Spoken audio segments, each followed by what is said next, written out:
Hey, what's going on, you guys? I want to talk about this Black Rifle Coffee situation that's been brewing for the past few days. Before I continue the video, I just want to go over something really quickly. I don't hate the troops. I support the troops. I support the veterans. My family's full of veterans who served honorably, and of course I made videos defending honorable men like Mr. Guns and Gear, and of course Mr. Paul Harrell, both of whom are veterans, and they make excellent content. They're the best of us here on the platform. So this isn't about them because they check their ego at their door. They're not trying to gatekeep.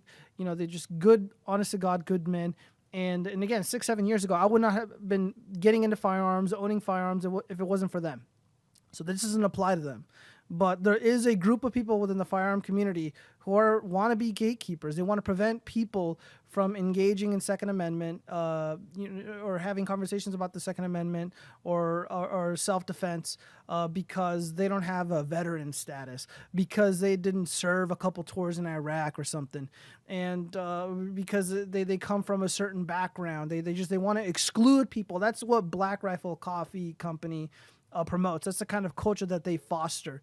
And a lot of people buy into the marketing because, you know, they have the hot babes, dual wielding AR-15s. You know, these dorks are driving around in golf carts and shooting guns, and they're on they're fully automatic weapons and all this other, silly nonsense. It's super boomer-esque. But let's talk about what they did and why I hate Black Rifle Coffee Company. And of course, their supporters, their patrons, their customers, whatever you want, their clients, whatever you want to call them, because not once but twice did this company and the leadership of this company come out and say that, you know, Kyle, they made up lies about Kyle Rittenhouse, his supporters. They made up lies about the other individuals who were there. They called them things like posers, like LARPers, like wannabes, etc., etc. And again, I find that kind of offensive. You know, this is a company that pretends to care about the Second Amendment. They don't. Otherwise, it would be defending Kyle Rittenhouse. It would be defending the individuals who came out on that day of the incident to defend Kenosha, Wisconsin. They defended these small businesses. They defended people's homes because Black Lives Matter activist thugs have been laying siege to Democratic-run cities for over a year now. They're still engaging in illegal activities, and no one is willing to stop them. But people like Kyle, you know, sprung into action. They put their lives at risk, and their legal counsel, Kyle's official legal counsel has come forward and said that more people would have died if it wasn't for Kyle Rittenhouse's actions. I mean, that's not me talking. That's the Honorable Robert Barnes, legal heavyweight champion of America. That's what he's saying. He's representing Kyle Rittenhouse, and he's a very credible individual, despite the last video I made where he got dunked on by Nick Fuentes, but that's a whole different story. That doesn't detract from the fact that he's doing the Lord's work, and I implore everyone to go and support Robert Barnes, support Kyle Rittenhouse, because the nonsense that is coming from the Black Rifle Coffee drinkers is just not true. And again, I don't buy into this whole, if you don't have military training, if you didn't serve a few tours in Iraq, if you ain't got no veteran status, and you ain't got no business engaging in Second Amendment matters, you got no business talking about or joining in on the discussion about self-defense, etc., etc. I just find it stupid and tasteless, and this kind of gatekeeping is incredibly prevalent in the firearm community. If you don't have the right type, if you don't have the guns that I have, then you're not a real gun owner. If you don't have as many as I do, you're not a real gun owner. If you don't have military training, you're not a real tough guy, or whatever the case may be.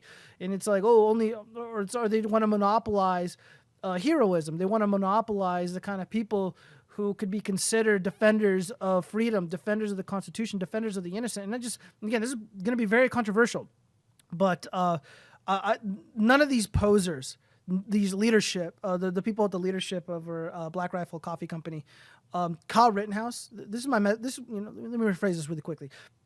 This is to the people the elitist snobs who drink and buy into the propaganda of Black Rifle Coffee Company. And this is also to the leadership of Black Rifle Coffee Company. You guys are the fakes. You guys are the LARPers. You guys are the posers. And people see right through your lies. Normal people like me, see right through through your nonsense. And Kyle Rittenhouse has done more to protect Americans, to preserve liberty and freedom than any of these cucks over at Black Rifle Coffee Company have ever done. I don't care how many years you were in the military. I don't care how how many guns you guys have. I don't care how well produced your videos are, where you're doing cringy stuff on golf courses with your AR-15s. None of you impress me. I would never thank you for your service. I would never bend down and kiss your ass. I think you people suck. Kyle Rittenhouse, though, I would shake his hand, buy him a beer, and let him know that it's been a very long time since I've witnessed that kind of bravery. And I've been around for quite some time, and I've been involved in a lot of things, and I've seen a lot of crazy stuff. These guys in the military, these Black Rifle coffee cucks, you're not the only ones.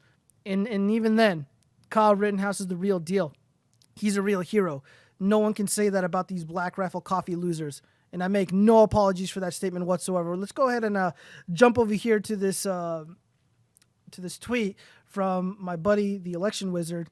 He posted this clip from Kyle Rittenhouse's legal counsel. So let's just go ahead and listen. Let me go ahead and turn it up so we can hear it. All right, here we go. But what's inexcusable in all of this is the second time they have smeared a kid and his family and the people supporting him. This is a kid who is if Kyle Rittenhouse doesn't walk free, then self-defense is dead in America, period. He is the sine qua non of self-defense in America. This is a kid who's been smeared by more people in the press than probably any individual defendant in American legal political. He's basically like Sheriff Andy from Mayberry. I mean, this is just to watch these guys call themselves veterans and patriots and we're for America when they're not. They just want to lick the butt of the New York Times. That's exactly right. Here you have a kid that's been smeared by everybody, completely innocent. Everybody who's watched those videos, even the New York Times' own video breakdown, shows how clearly, convincingly, irrefutably innocent Kyle Rittenhouse is. This is a kid who 20-year veterans have said they were shocked at the level of trigger discipline shown. Well, that's the thing is, though, they want to set the precedent that we can't defend ourselves in our own homes during the communist takeover, during the Antifa BLM takeover. So if we stand for Rittenhouse, we stand for ourselves. If we don't, we get what we deserve. This is a serious litmus test. And like you said, they didn't just crap all over Rittenhouse and his family. They rubbed it in. I mean, I read that article that they said, screw and F our people, F Second Amendment, F gun owners, they were just like F these people. Wow. I mean, you talk about scum. All right, guys, let's go ahead and here's the article. I'm going to leave a link in the description. It's quite lengthy. They talk about the Proud Boys and how they're racist and evil. They talk about Kyle Rittenhouse and how they want to separate themselves from Kyle Rittenhouse. They just go on and on and on.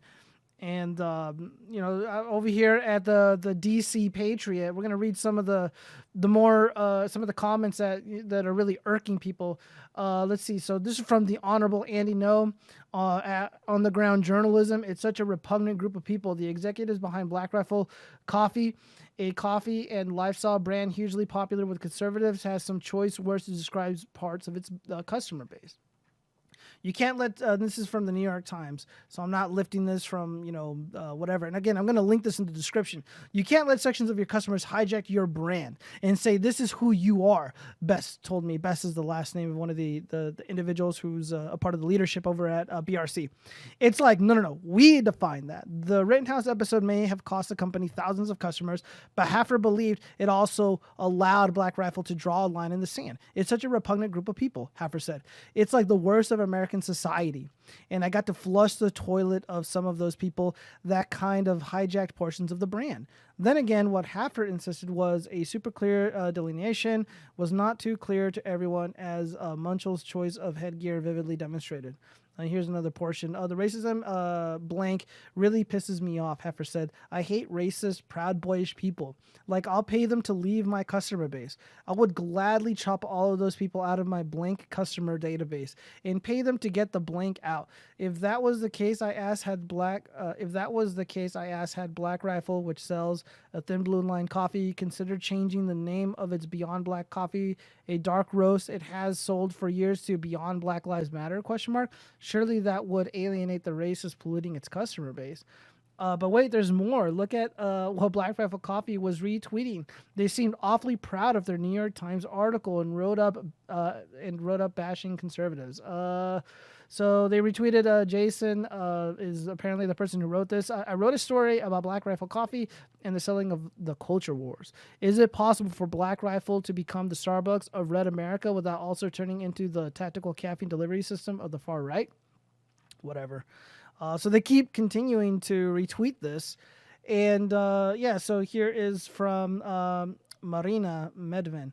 Black Rifle Coffee is very proud of this New York Times article about them disparaging their customer base. So again, the Honorable Robert Barnes, why do so many of the people Joe Rogan introduces to the world and promotes heavily, such as Black Rifle Coffee, turn out to be either nitwits or pussies or both? Here. Ian Miles Chung, Black Rifle Coffee is now blocking people for calling them out for what their founder said in the New York Times article. Very cool. Yeah. So this is who they are. This is Black Rifle Coffee Company. They're not one of us. These guys are the fakes. They're the gatekeepers. They pretend to be pro 2A. They pretend to be Second Amendment. They pretend to be self-defense. 2A self-defense. Oh, goodness, I'm being redundant. I apologize. These guys. The hell is that noise? I just heard some crazy noise. It's raining and it's spooky right now. But I'm gonna finish the video and I'm gonna investigate. I got my EDC, my everyday carry with me. But anyways, oh goodness, I lost my train of thought. Harley, what are you doing? Okay, anyways, sorry, my dog's here. If he's okay, then I'm okay. What's it called? This company, the people, the leadership, fake. Everything about them, fake. They pretend to be Second Amendment. They pretend to be pro-self-defense. They pretend to be pro-America, pro-Trump, and they're none of these things, by the way. They pretend they brand themselves as good Christians. Most of the leadership, by the way, is not even Christian. And again, I'm not trying to do some no true Scotsman type thing. They say what they are. I'm just gonna leave it at that. I'm not trying to start more stuff than I've already started. Not that there's anything wrong with not being a non-Christian, but when you're trying to brand yourselves as rah Americans and red meat and this and that, when you guys aren't even real Christians, you're something else. Again, their words, not mine. I just think it's dishonest. And also, if you read more into the article, again, I'm going to leave a link in the description that's archived so we don't give New York Times any money. They think very little of much of their customer base, because they say so themselves. The veteran demographic, the kind of people who are humble, who check their ego out their door. They don't buy into the propaganda that is produced by BRC.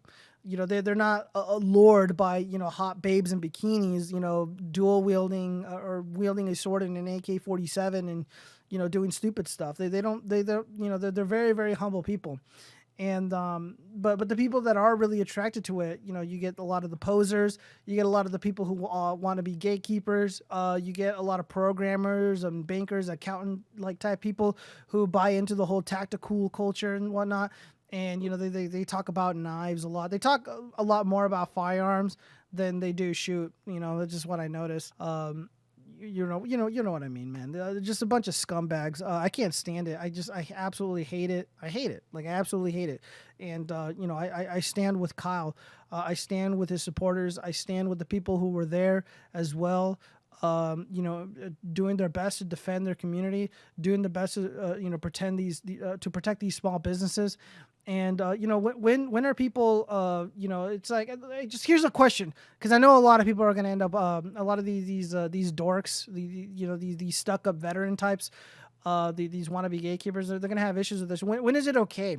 At what point is it okay to pick up arms and defend yourself, and pick up arms and defend your community, defend these people's homes, defend the small businesses? Like, at what point is it okay for regular people to engage in that activity? Like, when is the right time? Because the police were not interested in defending those people. Governor Tony Evers was not interested in protecting the people. The fake news industry was certainly not going to protect those people by accurately broadcasting factual information about the violent Black Lives Matter activist thugs who have been laying siege to all these cities. These people are desperate. You think those small businesses didn't contact the police, didn't contact law enforcement and said, hey, we're scared to death. These people are coming. We know they're coming. Here are the facts. Are you going to protect us? And of course, the answer was no, they're not. Kyle Rittenhouse took it upon himself to do it along with a lot of other people. And his legal counsel is under the impression that they saved lives, and I believe him. I believe him. I'm 100% vindicated, and there's going to be more information that's going to come out before the trial and during the trial. And I'm going to be even more vindicated. My videos are going to age like fine wine, like they always do, with the exception of a few, and I'm going to make a couple amendment videos, but it has nothing to do with like politics or anything. It's about some gun stuff. But nonetheless, it's like, guys, this is an open, an invitation, an open invitation for people who disagree with me. At what point is it okay for guys like Kyle to come forward and do the right thing? And this is exhibited all throughout American history, by the way. You have these young kids who took it upon themselves to defend the American colonies against the British Empire. And they didn't do it once, but multiple times. Of course, the War of 1812. Let's not forget that. And then, of course, all throughout American history, it was commonplace for young boys, Kyle's age. Well, he's a young man now, but when he was a minor, 17, or people younger than that, they would patrol their farms. They would patrol their land. They would defend the women of the house. They would get deputized and would spring into action and go after criminals and defend their towns, etc., etc. Like, this is commonplace. Kyle Rittenhouse did the most American thing imaginable, in my opinion. And people want to call him racist. Dude, first off, he's not even white. So there was, he's a white supremacist. He's part Latino. Just want to put that out there. This guy has no privilege whatsoever. This guy comes from a working family, lower income family. Not that there's anything wrong with that. God bless his family. They're doing their best they can. And this kid, he wanted to be a police officer. He did the little the little baby explorer program, and once you do that and you graduate from that program, you generally go on to be like a cadet or something in the police force, or wherever he's at. They have a program for that sort of thing. And he also wanted to be a nurse. He just wanted to protect people. This is who Kyle Rittenhouse is. I've looked through his social media, presence.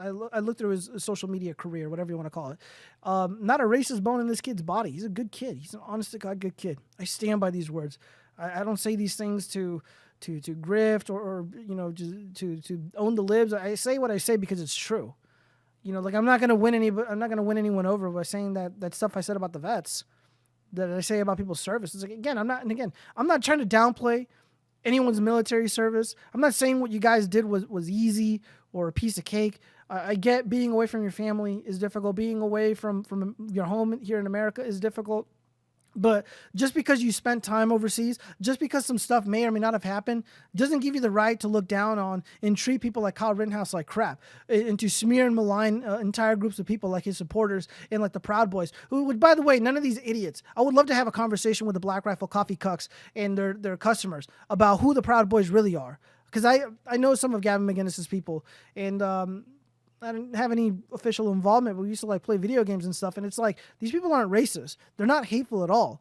And the Proud Boys, I don't really know anyone who's like a Proud Boy, but I've seen all the videos. I've seen everything that everyone else has seen. Where's the racism?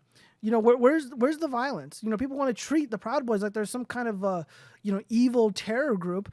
Where's the evidence of this? It's an interracial group. They, it's very inclusive. They allow pretty much whoever, as long as you listen to Gavin McInnes, I guess you can join. I mean, I don't really know the logistics of it, but these people aren't going around causing all these problems in the country. And again, the joke is the group is a joke. I mean, it's called the Proud Boys. It's silly, guys. It's silly. But I guess they want to win over the soy drinking crowd, the slam poetry drinking crowd, or the slam poet type crowd. You know what I meant. God, goodness. Said a lot in this video. Let me know what you guys think. I'm pretty riled up, and I'm gonna investigate that noise right now. Peace.